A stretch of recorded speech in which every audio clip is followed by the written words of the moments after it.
大家阿弥陀佛。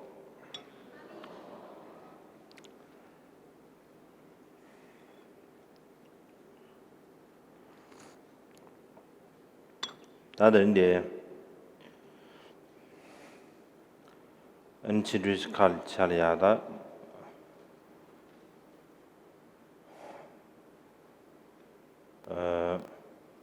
가수에 시르님 büyük 난 모두인다 슈아인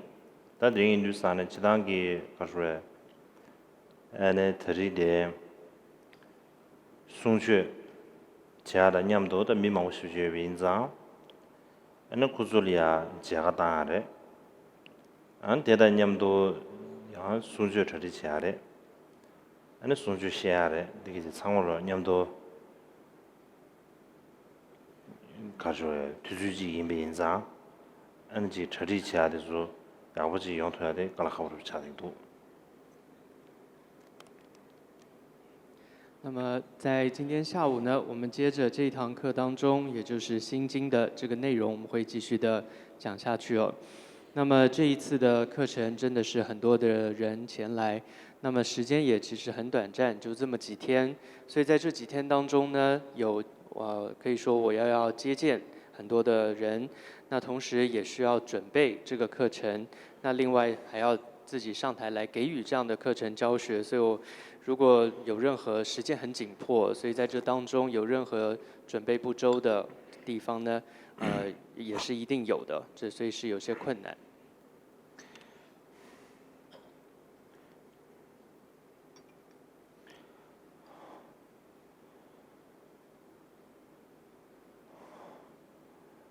所以呢，今天下午呢，就是我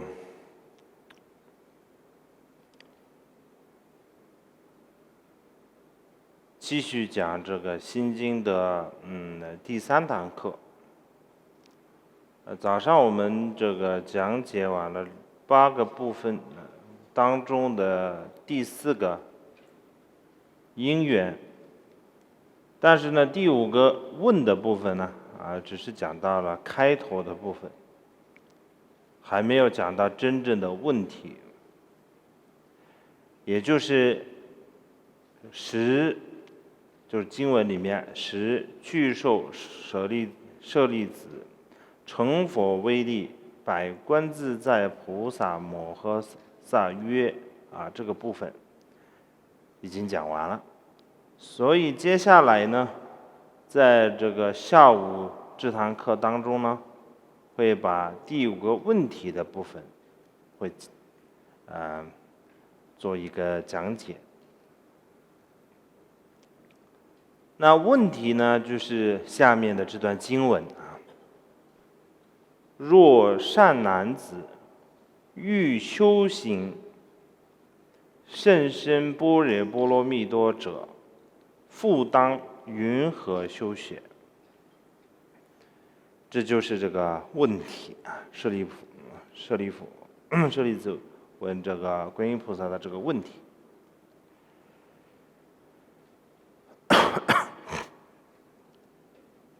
当然呢，我们今天是没有办法讲全部了就是只能讲到这个，就是若善男子欲修行然后呢，深深般若蜜都已经说完了所以就不用再说了。但是就是善男子欲修行，那后面的这个复当云何修学，这个就今天就讲不完了就没有办法就是准备好。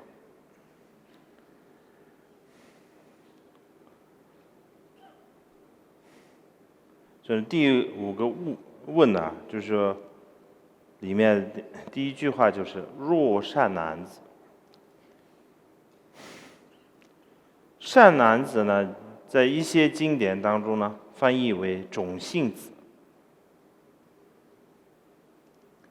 根据这个智有阿舍里的说法，因为这些菩萨是经有这个大乘经教而生，成为了如来的孩子，所以称为善男子，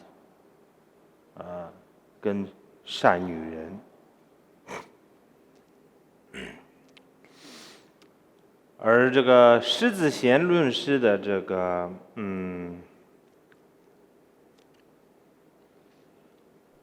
由于他的一个庄严光明论，这是一部对于这个般若八千颂的一个注解。当中呢，就是这当中提到啊，种性是什么呢？他说种性啊，代表能够圆满修持正法的一种潜力。种性的意思就是它种性代表什么呢？种性代表这个人啊，他能够可以圆满的修持正法的一种潜力。另外呢，我们就是因为在印度呢，就是古时候呢，印度很强调啊种姓制度啊，现在也蛮强调的啊，所以他们呢彼此之间会互相尊称啊善男子或者尊贵子、贵人这种称呼，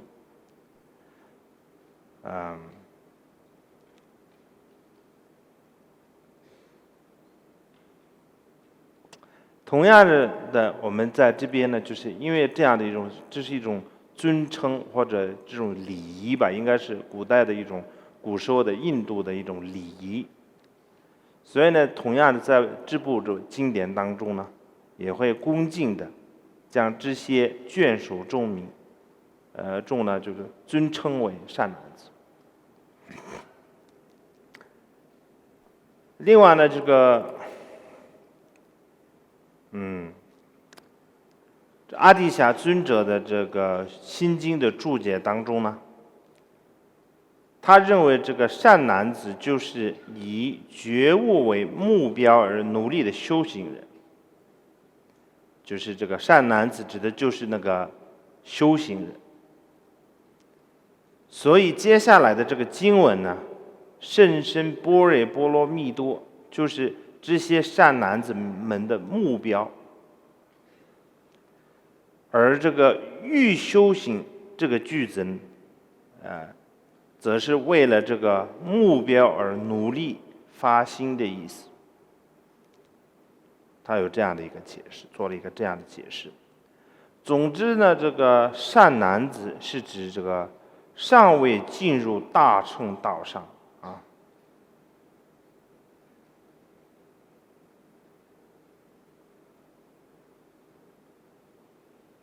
也可以吧，好。但对这个大乘有恭敬，并且想要这个广大的利益众生的大乘有缘众生，他们呢就希望能够修持甚深的修行，也就是说，他们为了甚深的菩提，发起了菩提心。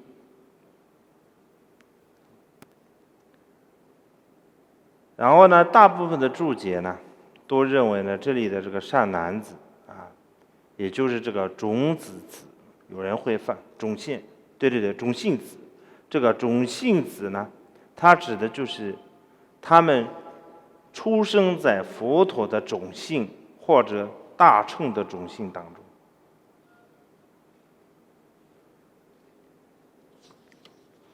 所以下面呢，我们对这个种姓啊做个解释啊。什么叫做这个种姓啊？种姓，所谓的种姓啊，有因、界、自性等等多种意思。而这个大乘和小乘的种姓呢，是指弟子们会这个基于各自的潜力和智慧，对于特定的法教升起信心，比如说对这个大乘、小乘等等法教怀有信心啊，这样的人就会被称为大乘种性或者小乘种性。然而，这个大乘和这个小乘中的这个不同的宗派呀，对这个种性的定义都有许多不同的看法。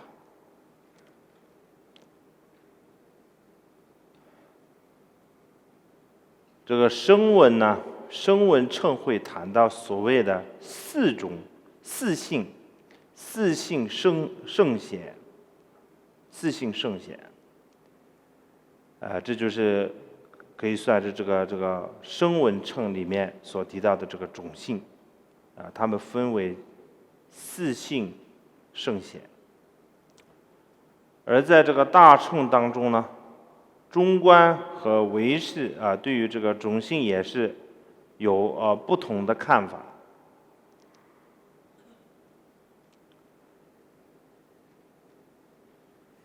当然，我觉得这个唯识、中观他们有什么不同看法？我觉得今天说下去，可能我也可能没有办法，我也没有能力说。你们也可能听得懂吧？应该是。那无论如何呢，这个唯识派呢主张种性可以分为两种，叫做这个本性助种性和这个习所成种性。在白话来说的话呢，就是也可以说是这个叫做先天的种性一个是就是先天的种性，一个是后天的种性。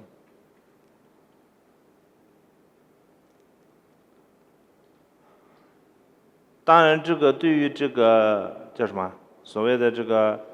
先天的种性和这个后天的种性，他们的这个叫什么刚说的轻易搞得老了，他们的定义种种我觉得这个就很难说了，我觉得先不用说了，就这个种性的部分呢，就是讲到这里了。再来是我们刚刚说到的这个欲修行的欲，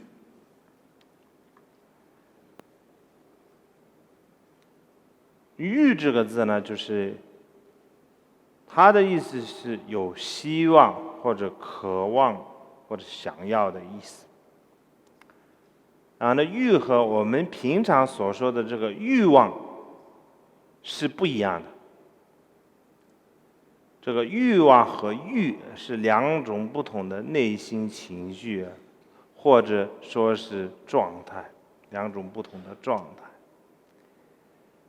这个从佛教的专有名词来看的话呢，对于这个欲望比较准确的名称是贪爱。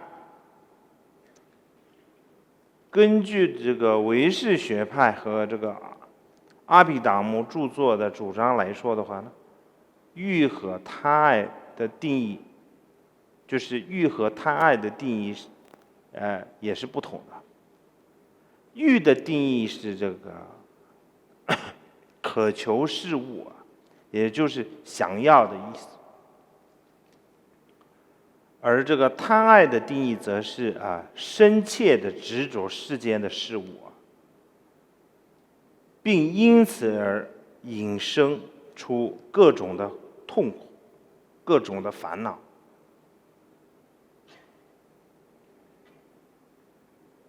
但是呢，我们呢就是常常就是分不清楚想要跟这个贪爱，他们两者的差别，他们两个之间的差别。觉得这个想要有时候可能就混在一起这个贪爱跟想要混在一起。所以呢，就是除了上面提到这个定义的不同之外呢我觉得这个欲和贪爱之间呢还有几个很关键的差异首先呢，我们就是本质上来说看的话呢，欲只是一种单纯的想要，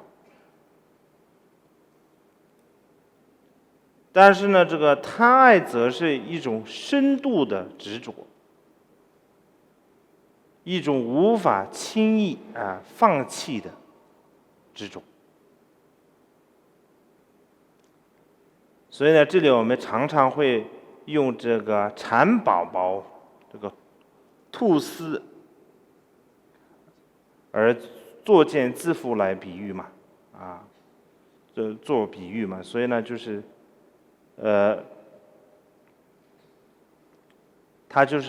他的意思就是说，无法就是容易轻易的放弃，无法就是轻易的离开，有这种的意思。这个欲的对象，也就是这个渴求的对象，是比较就是开阔的，并不是局限在一般的世俗事物或者是佛法。但是呢，这个贪爱呢，通常呢就是只局限于世俗的事物上。所以呢，我们会说这个渴求佛法的念头那是一种欲，但它不是贪爱，因为所贪爱的这个对境呢，一定只能是就是因为贪爱的对境呢，是一定只能是这个世间的事物无论是这个贪爱外在的这种种种享乐，还是人与人之间的这样的一种贪爱这些都是这种属于世间的欲望。这些欲望就是贪爱，但仅仅是想要这个佛法，不会成为这个贪爱，所以呢，这个有一些差别。再来是我们这个欲求和贪爱的这个差别他们的差别就是贪爱的欲望一定是带来这痛苦的结果，因为它是属于烦恼。但是呢，这个欲求却不一定会带来痛苦。比如说，单纯想要利益众生的念头这可以说是欲但是这不是一种带来痛苦。所以呢，从上面这些话来就是这些说明来看的话呢，我们就可以知道欲求跟这个贪爱之间的差别，然后其实是很大的。简单来说的话呢，这个欲求是比较中性的，它可善可恶，但是呢，这个贪爱呢，一定是属于烦恼。所以呢，这个欲求是比较单纯，贪爱是比较复杂。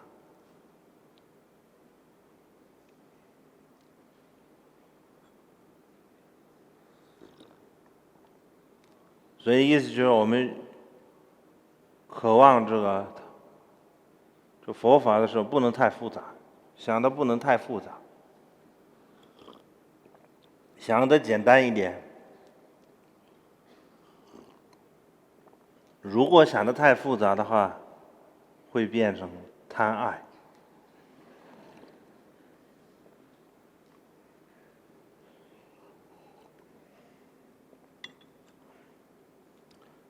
再来是修行这里的这个经文呢，接着说到修行甚深般若波罗蜜多者，这句话当中呢，就出现了“修行”两个字我想这应该是就佛教徒们经常可以挂在嘴边的一个用词，应该是说我们常常会用的一个名词。但是呢，到底什么才是修行呢？可能我们也有时候也很难掌握啊，到底什么才是修行？有些人会呢，从字面上会去做这个解释啊，说这个修行是什么呢？就是修正自己的行为，或者还有的人呢，就是以为修行是某一种灵修的方法，可以跟什么神啊、什么鬼呀、什么菩萨啊、什么可以沟通的一种方式，等等等等，很多就是不同的就是对于这个修行的看法，就每个人都有不同的这种想法。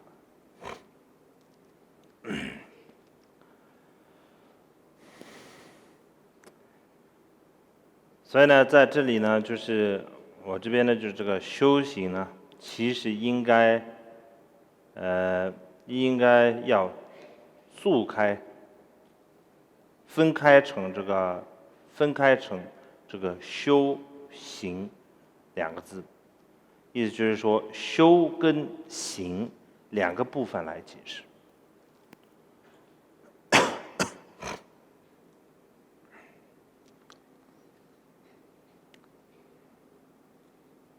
所以呢，就是先说修，再来说行。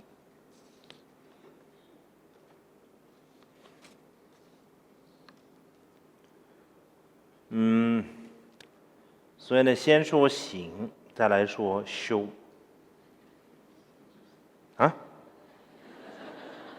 就这样。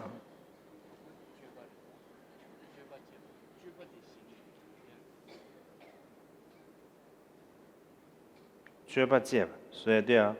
就是藏文里面先说到是行嘛，因为藏文里面说到这个，因为藏文里面这个觉八的意思就是行，戒八的意思就是修，所以是按照藏文还是按照中文？啊，没事啊。所以首先呢，这个按照藏文的这个心经来说的话，这个应该是行在前面，修在后面，是不是？是这样的。当然，这个藏文的语法跟中文的语法不一样。用这个中文的语法来说这个藏文的话，那就可能，这就听不懂，就变成吃饭变成饭吃，就有点像这样子，动词就是在前面。然后呢，先说这个吧，行。首先呢，我们说这个行或者藏文里面说觉八的意思呢，它的意思就是以般若的智慧去证悟深深的空性。所以大乘的这个经论都有一个很大的特色，就是根道果三者是密不可分的根，所谓的根指的是什么呢？根指的就是理论基础，道指的就是认知这个基础的智慧，而最后的果呢，则是有这样的智慧所带来的结果。所以呢，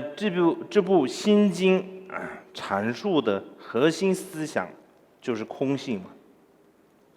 也就是这部经典的根它就是这部经典的这个空性思想，就是它这部经典的根。但我们呢，如果看经文，会发现舍利子问的问题，并不是直接问说观自在菩萨，请问什么是空性？那没有这样问，而是问说这个一个想要修行般若波罗蜜多的人，应该要如何修行？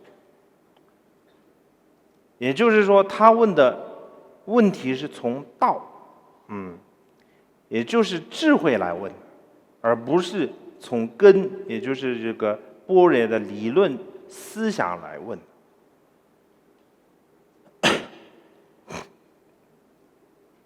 那为什么呢？我们就问个问题啊，为什么这个舍利子不直接问什么是空性？很多人啊，大家知道，很多人过来问我很多问题，一堆问题。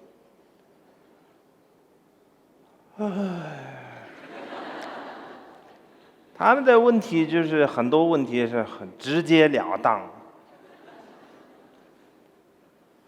说心性是什么？你只知心性，马上就说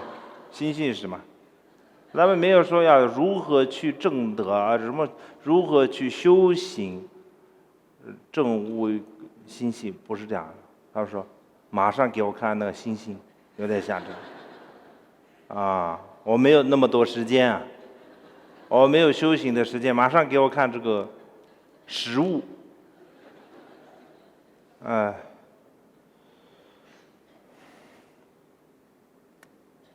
所以呢，为什么他就不直接问什么是空性，而是问到该如何修行？这个有几个原因啊，第一个原因是什么呢？第一个原因是我们在这个刚刚讲到的这个大乘的思想，也就是根啊，和这个大乘的道，也就是这个修行方式，是密切相连接的。换句话来说的话呢，就是这是在告诉我们一个重点，就是身为一个大乘的修行者呢，我们所要修行的就是大乘的理论。用佛学的这个叫什么术语来说，我们要这个用大乘的道去体悟大乘的根啊。总之呢，这个就是他意思就是说，理论和修行是不能被拆开的。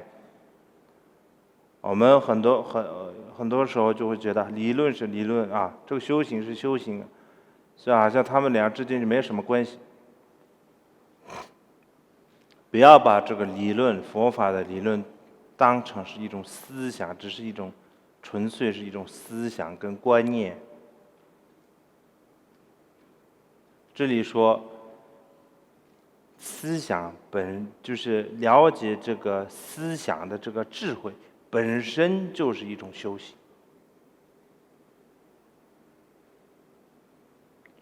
因此呢，就是简单来说的话呢，就是什么是大乘的修行呢？啊，白话来说啊，其实我说的很白了，就是要体会啊，就是去体会通达大乘的这个空性思想，也就是大乘的修行。所以呢，我们看到啊，在这个阶段当中呢，就是段落当中呢，我们就是舍利子啊，请问观自在菩萨，大乘的修行方式是什么？其实呢，就是舍利子的意思就是说，我们应该如何培养啊，开显大乘的智慧。而观自在菩萨呢，就接下来的回答就是从空性本身的状态来做解释。这代表了什么呢？这就是告诉我们开显大乘智慧的方式，就是要去彻底的了解空性。所以很多人就问我说：“哎，我要开智慧啊，我就很笨啊，所以就你帮我开智慧，那我要怎么？我也没办法动手术啊，对。”他们以为这个开智慧就像动手术一样啊，里面就放一个叫什么？这个记忆卡放在里面啊，晶片放在里面，然后你就变得很厉害啊，不是这样子。我觉得我们就开展这个智慧的最大的、最重要的一个因素什么呢？最关键的是什么呢？就最关键的是见解，我觉得是这样，见解、见地。你有一个正确的见解，我觉得你会慢慢会开展你的智慧。如果你没有这个正确的这种这样的一个见解或者这样的一个见地的话呢，你可能是没有办法开展智慧。不是，我们不能把世间上的这样的一种聪明才智，我们不能称它为智慧。聪明才智不能称它为智慧。真正的智慧，这里所提到的这个智慧呢，你有这个正确的这样见解，才能可以得到。换句话来说的话呢，这个舍利子是从智慧的角度来提问，而观自在菩萨呢，他是从甚深空性的角度来回答。所以这两者是对境跟这个心事的关系，就像是有点像是这个柱子跟看到这个柱子的演示，两者之间的关系是一样的。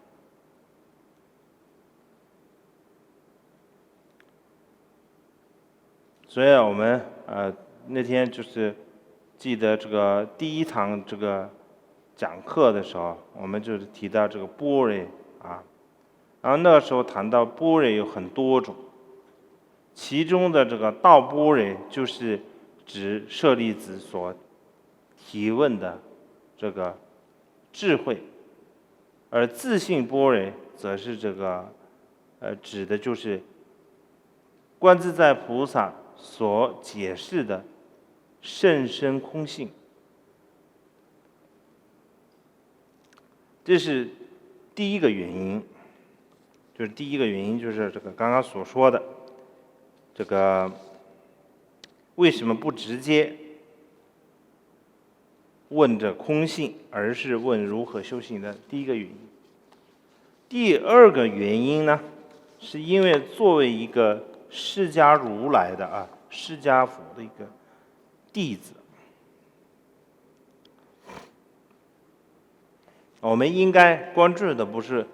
过多的理论，而是这些理论要怎么拿来用。有时候你太关注理论，你的脑子会坏掉，就觉得好像都慢慢就你的心跟这个法就越来越远了，脑子都就是好像是都是一堆问题，脑子里面就是里面会产生一堆问题。所以一定要把理论拿来实用，不是理论放在脑子里面，是用心去体会，用心去实用，这样才能可以就是解除你的疑惑。所以这个解除疑惑的最好的办法就是你要去实用，把它就是拿来用，把它实用，才能可以解除疑惑。所以呢，舍利子才是问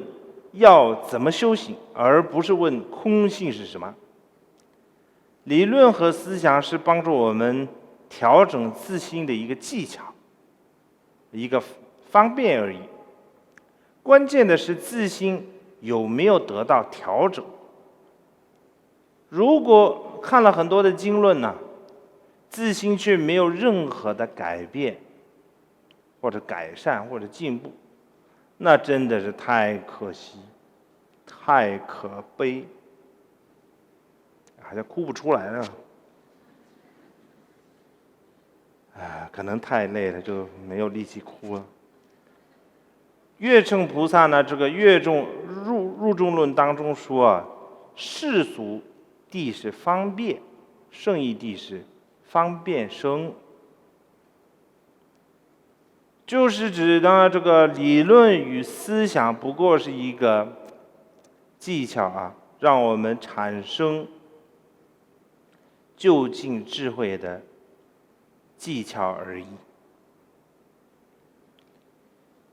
这是第二个原因。第三个原因呢，是根据这个弥勒菩萨啊对这个般若系经典的一个解释啊，弥勒菩萨呢，在他的这个最受藏传佛教重视的著作是《现光庄严论》里面啊，《现光庄严论》是藏传佛教比较重视的、最重视的一个这个我们的这个五部大论里面的其中一个，叫做《现光庄严论》里面呢，主张般若系的经典表面上虽然是在解释各式各样的空性啊，什么16空性啊，什么18空性啊，什么的，很多空性。但是实际上呢，这些经典中暗示了种种观察空性的智慧，这称为显扬空性，密宣现观。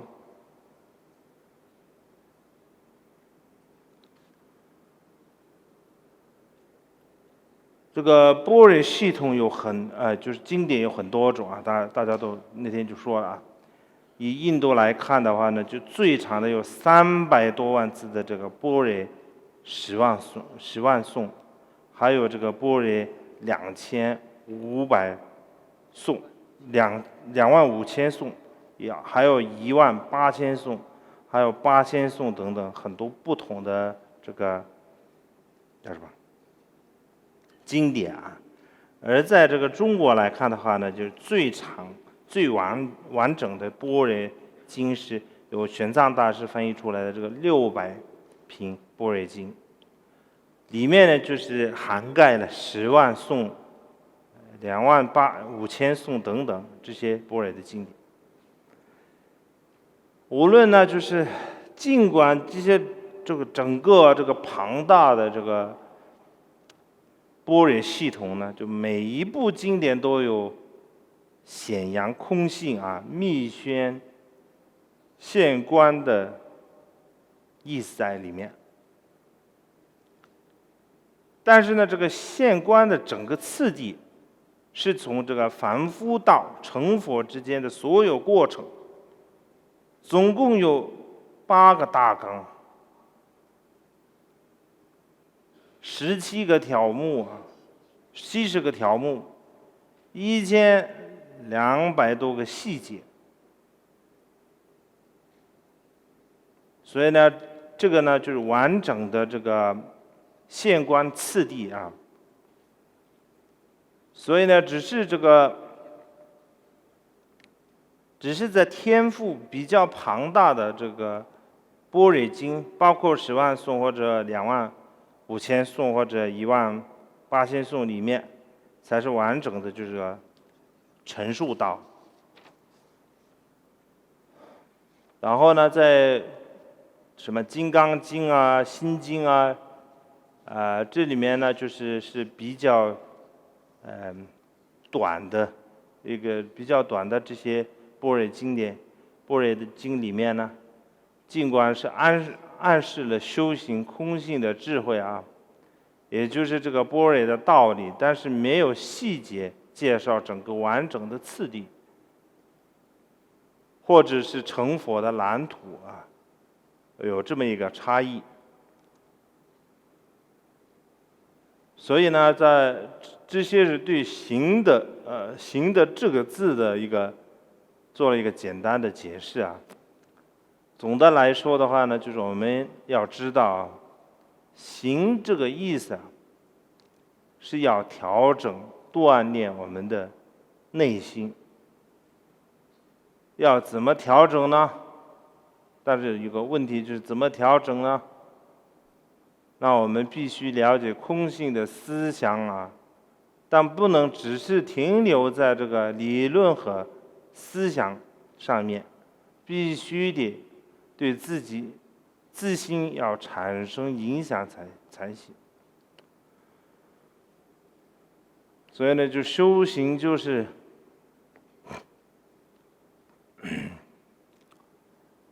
这边的行就是要调整锻炼自己的心。用什么方法去调整锻炼自己的心呢？是了解空性的这样的一个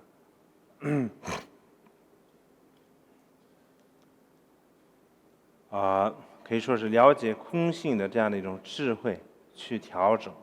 或者锻炼自己的心。但是呢，有时候我们会一讲到这些空性啊，会觉得它是一种理论或者它是一种思想，所以呢，我们不能把它当作只是一种思想跟理论，必须得把这个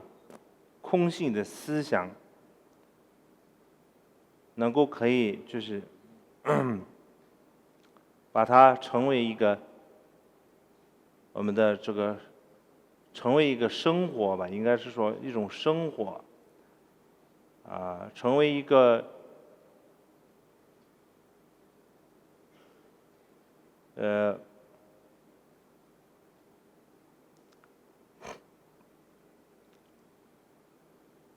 在这边我想到一个事情，应该是说这个很多人认为这个行呢，就是有当然就是我觉得还是不要说了，算了。总的来说呢，就是菩萨的这行有4种这4种是哪4种呢？是第一个是为了前进大乘者的小乘者而修顺菩提分行，他的这个第一个行叫做顺菩提分行。再来第二个是为了前进大乘者而修六波罗蜜行。第三呢，是为了这个令二乘人升起信心的神力行，就是神通的力量神通的行，神力行。第4呢，是调伏二众众生的成熟众生行。所以呢，然而这一切都不能算是这个般若波罗蜜多行，因为他们是令修行者能够证悟般若波罗蜜多的一种方法而已。但是呢，无论如何呢，就是菩萨具有4个就是4种行，就刚刚所说的，为了小乘的这个修行者，我们也要具备一个叫做顺菩提分行。为了能够就是叫什么？为了大乘的修行者呢，我们要修这个六波罗蜜行。然后再来是为了这个二乘，就是说小乘跟大乘的人升起信心呢，为了这个呢，我们要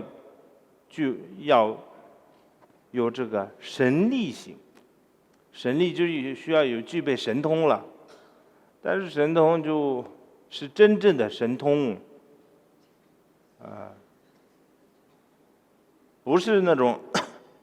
装模作样的那种神通。当然就是神通的意思就是这里，如果你没有禅定所谓今天早上说的这个禅定，那就你可能没有办法具备神通所以那些人据说自己有神通的人，先看看他们有没有禅定，要定力有没有定力。如果没有定力的话，那就可能就是胡说八道，或者鬼神加持的。这个话就有点狠了点。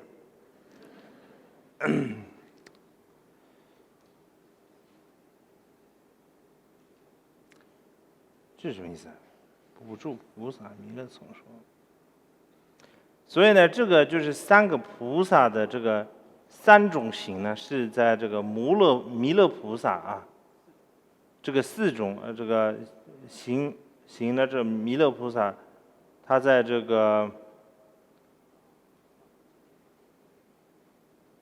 个大乘庄严论里面所提到的，就是说诸度诸觉分，诸通及诸摄，为大亦为小，具入亦具成啊，这个就有点难了。所以呢，反正就是说，他的意思就是说，菩萨应该具备这四种行，这是吧？行持。但是呢，我们初学这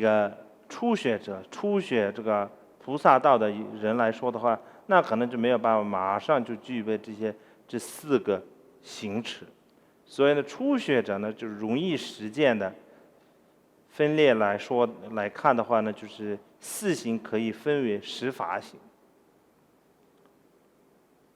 所以呢，根据般若经的说法是，佛告阿难言，受持慈修多罗有10种法，何等为10？一者书写，二者供养，三者流传，四者谛听，五者自读，六者译持，七者广说，八者口诵，九者思维，10者修行。阿难，此10种法能受持此修多罗。所以我们就是这个初学者，应该是用这个10法行，来就是说，要可能就是实践这个10法行。所以呢，今天晚上呢，就是我们有一个书写的，就是观音这个心经的叫啥？书写抄经的叫什么活动？这抄经的活动啊，今天晚上是几点啊？7点半是吧？7点半有一个心经的抄经活动。这抄经活动，所以今天我们提到这个10行法里面的第一个就是书写这个般若波罗蜜多，所以我们今天就把它实践啊，今天就把它开始做。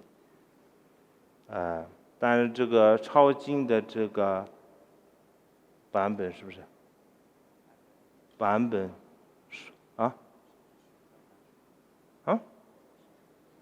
不是玄奘大师哦，这个我知道，抄经的那个叫什么母本，是小的我写的。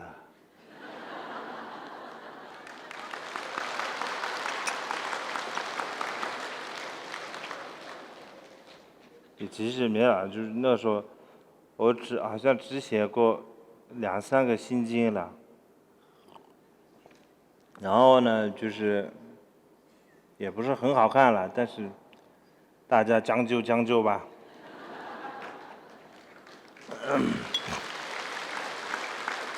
当然这个书写呢就是大家是随意啊，不一定所有的人都要参加，要看大家自己的这个情况而决定。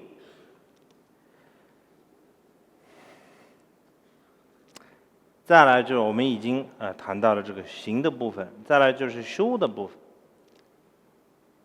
这个修的意思是什么呢？修的意思是精进，如理的去做，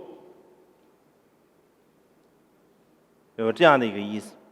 所以呢，昨天我们也说到啊，佛教的法门有很多种，但是呢，这么多的法门呢，摆在那边，如果我们不精进的去做，那也没什么用。什么般若8000颂啊，般若10000颂啊，什么那些，什么10万呐、什么1万呐、那些都没啥用，都变成一种数字。就像呢，噶当派善知识们所说，一切的法都是今天要修的法。如果没有这种机会，就在现在啊，现在就能创造未来。这样的一种想法啊，不去努力啊，理解大圣的思想。那么呢，就是佛法再有效啊，对我们自己来说，也是一点用处都没有。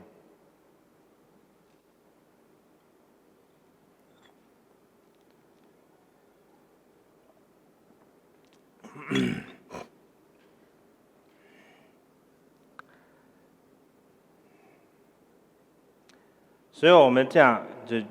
就可以知道啊，根据这《心经》的解释来看的话呢，修行一个词啊，这一个词啊，是告诉我们要精进的去认识空性啊。所以呢，我们来到这里啊，学习心经啊，听闻这个心经的讲课，虽然我讲的不好。但是呢，而且大家也比较辛苦了，花了很多的时间和金钱。但是呢，最重要的是什么呢？就是我们回去之后要继续努力，然后呢，更努力的更加认识空性。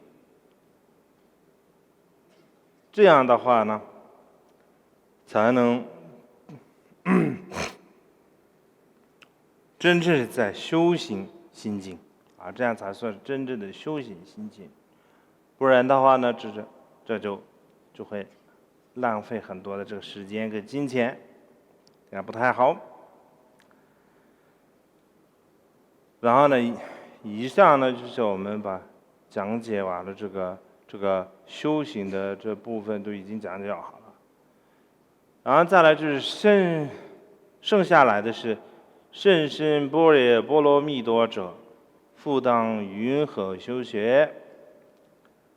接下来的这个颂文呢是甚深波罗蜜多者啊，甚深波罗蜜多者这部分呢，就是以前早上已经讲过了，所以就不用再多说了。至于呢这个复当云何修学这个部分呢，可能留在明天再说。因为这个复当云何修学啊，这个可以讲的话就会可以讲得很复杂或者怎么样，所以我觉得还是留到明天早上。然后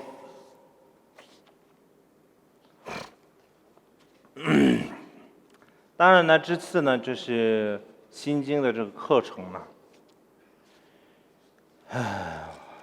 就是那天我第一天跟大家所说的，就是大家已经讲过了啊。这个可能算是第一次讲佛经，我此生第一次讲佛经。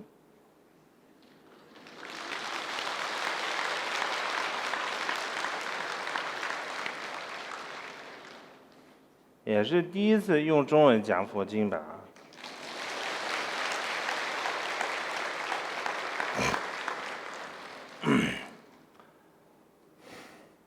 我觉得这个可能有些因缘吧，应该是因为是第一次讲佛经，也是用中文来讲的，这可能有很深的因缘啊。当然这因缘是什么样子的一个因缘呢？我也不太知道啊。但是无论怎么样呢，是因为是用中文讲的，所以必须要准备，这是这个讲法的内容。准备不容易啊。我们这个因为准备不容易的意思就是说，我们上面有4大高手4个大高手，他们这4个人都在努力啊，加上我这个愚钝的人，这就加上我这个的话呢，可能就是5个人啊。4大高手跟1个就是小混混，然后就加起来就是愚笨，这反正就加起来也就是有点就是抵挡不住啊，就有点像是有点就是撑不住。因为比如说昨天晚上就3点半才睡觉，所以呢这个就是，但是我觉得这是很有，我自己认为是很有这个觉得很有福气呀有这么一个机缘跟大家这个分享深深波罗蜜，我觉得自己可能就是很有福气。所以呢再次呢就是感恩大家给我这样的一个机会啊，谢谢。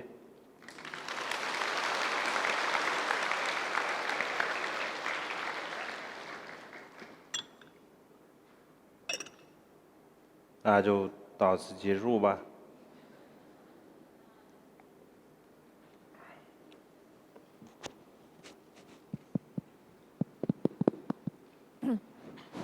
大众请起立。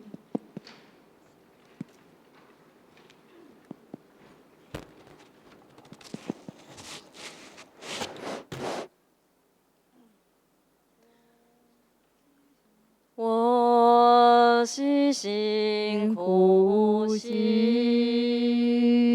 因为诸众生故，舍己自身了临法救持，然我悉舍生命，因为诸病人故，因为贫众生临法救持，然我悉为菩提，以舍财及其子，报下马具成临法救持，然我悉恭诸佛，愿觉即声闻，佛母诸师长临法救持，然为闻菩提故，了僧心，悲受种种苦，临法救持，然我修戒律仪，常业常清晰，十方佛为真，临法救持，然我悉常忍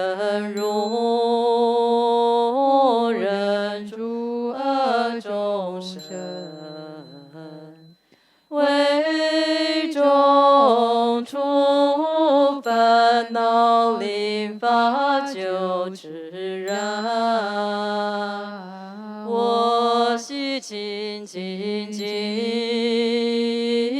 坚固常福他，度脱众生临法救之然。我修善解脱，无色三摩提，恒沙不可数临法救释然。我昔为般若，住在于显理，言说无量轮，临法救释难。我昔常怜悯，舍己身血肉，即舍身之皆为真增法言。我名恶众生，以此而承受，安置于生成真障真法时，我昔知方便，度脱诸恶见，安置于正慧法于临不绝。我昔以四舍，救度诸众生，灭恶烦恼祸，令四众救助。我昔出外道，诸恶邪见我，安置于真路，四众的供养。愿下三障诸烦恼，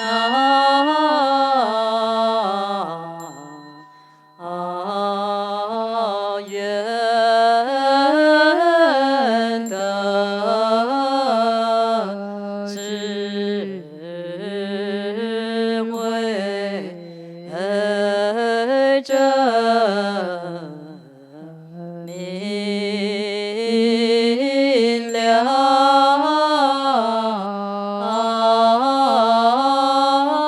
不愿罪障悉消除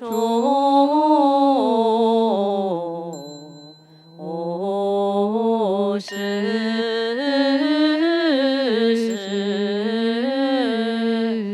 常行无色大，众生无边誓愿度，烦恼无尽誓愿断，法门无量誓